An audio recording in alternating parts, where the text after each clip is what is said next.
Your speech was on vocal variety. Good intro. You told us exactly what to expect. You set up the story, sort of a once upon a time sort of situation.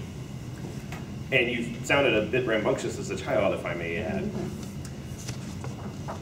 The purpose of the speech vocal variety is just that. It's put a little bit of variety into the way you speak.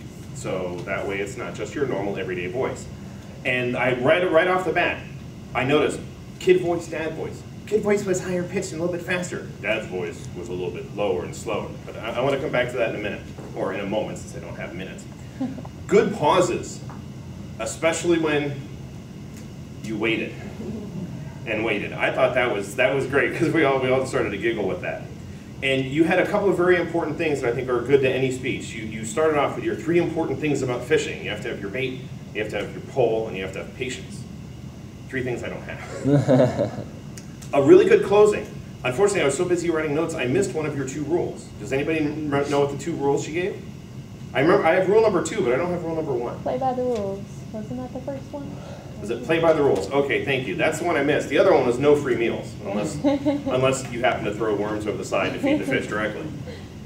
Okay, so getting back to what I was talking about when it came to your rate of speed, or your vocal variety. It started well, but it didn't continue to the level that I thought it would.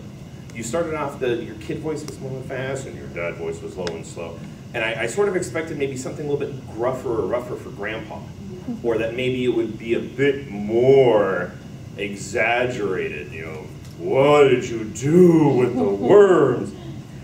So that's something to think about. When you are portraying another character, sometimes it helps, especially when there's no props, there's no set, there's no costume, to give that extra exaggeration in your voice. The other thing was, don't neglect sound effects.